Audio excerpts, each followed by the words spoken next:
Pinagchichismisan niyo ako? Ha? May bago kayong libangan? Sige, go ahead. Diyan lang naman kayo magaling eh. Gusto niyo palayasin ko kayo dito sa ospital? Ha? Gusto niyo masisante? Ano? Zoe, kalma lang.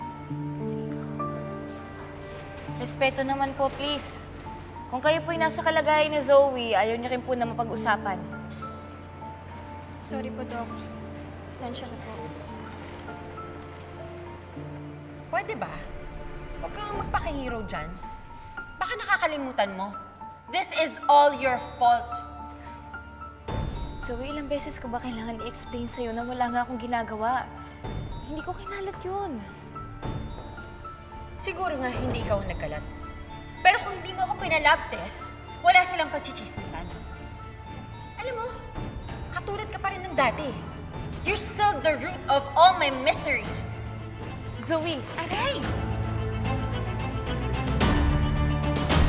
Ano yan? Ba't kami pasa? Sino may gawa sa'yo niyan? Hindi mo ako pasyente. Anong paki mo? Kapatid kita at concerned ako sa'yo. Ano ba? Zoe, sumagot ka. Ba't kami pasa? Sino may gawa niyan? Kapal naman ang mukha mong tanungin ako. Di ba ikaw yung may gawa nito? Nag-away tayo kahapon? Ha?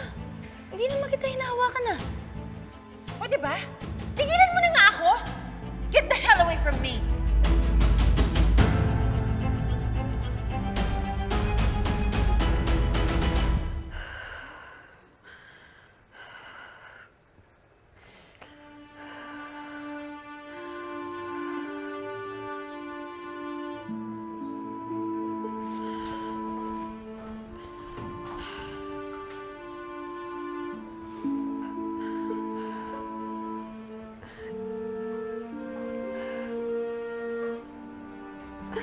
Zoe?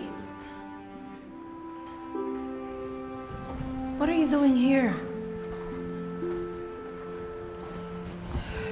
Are you all right? Napagod lang. Have you checked with the OB yet? Magpapaskad pa lang ako.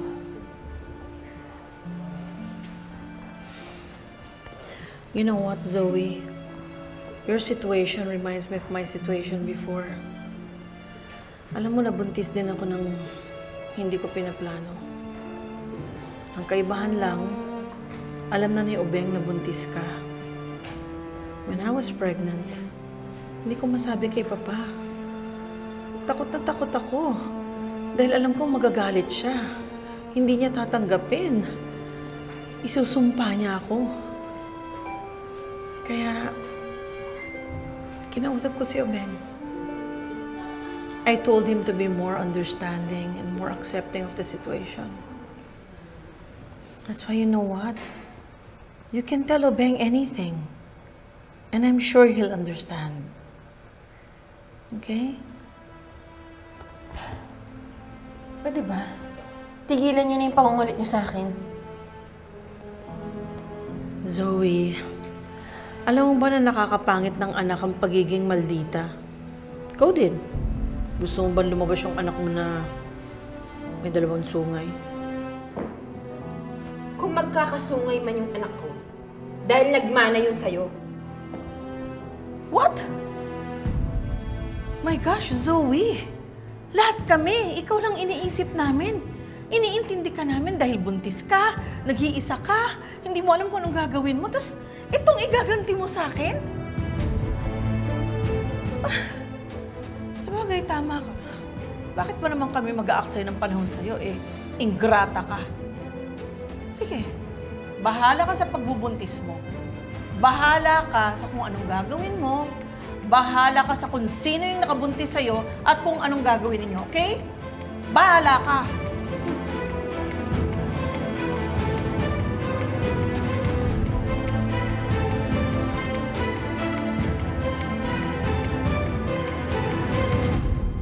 Ma'am Giselle, inom po muna kayo. Magpalamig ka muna. On the house yan. Ay, nako, Aling Susan.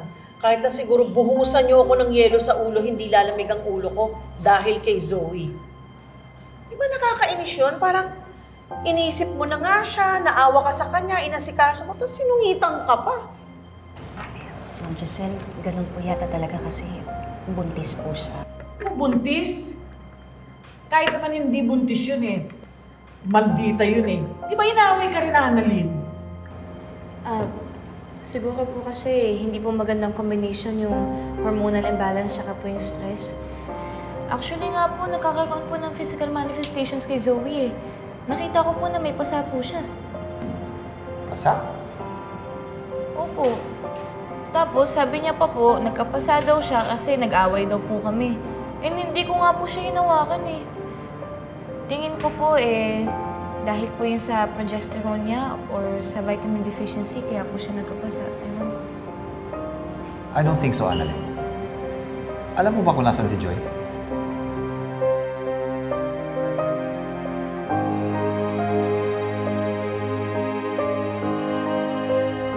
Sige, okay na yan. Thank you. Doc Joy? RJ, May tatanong na sana ako sa'yo. Nag-away ba kayo ni Zoe sa phone kagabi? po. Hindi po kasi kami nakapag-usap ni Zoe kagabi eh. Naka-duty po ako. Bakit po? Wala naman. It's okay. Thank you. Sige po, Doc.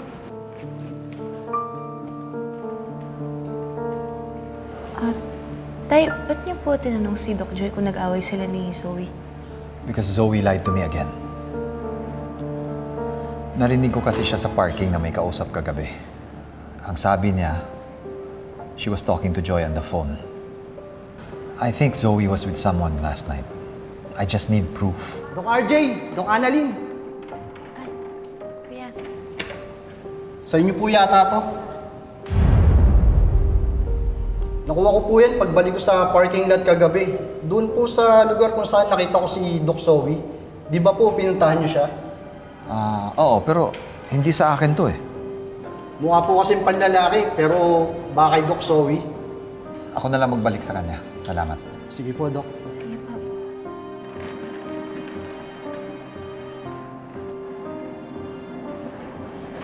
Tama nga ako. May kasama si Zoe kagabi. And if I'm right, baka yun yung nakabuntis sa kanya. Tay, di ba nakita ko may pasa si Zoe? Hindi kaya yung lalaking yun yung nananakit sa kanya? Kaya siya may pasa? If that's true, then Zoe could be in possible danger. Mukhang mapanakit yung lalaking nakabuntis sa kanya. Kaya siguro hindi niya mapakilala sa atin. Kailangan ko makausap ang kapatid mo.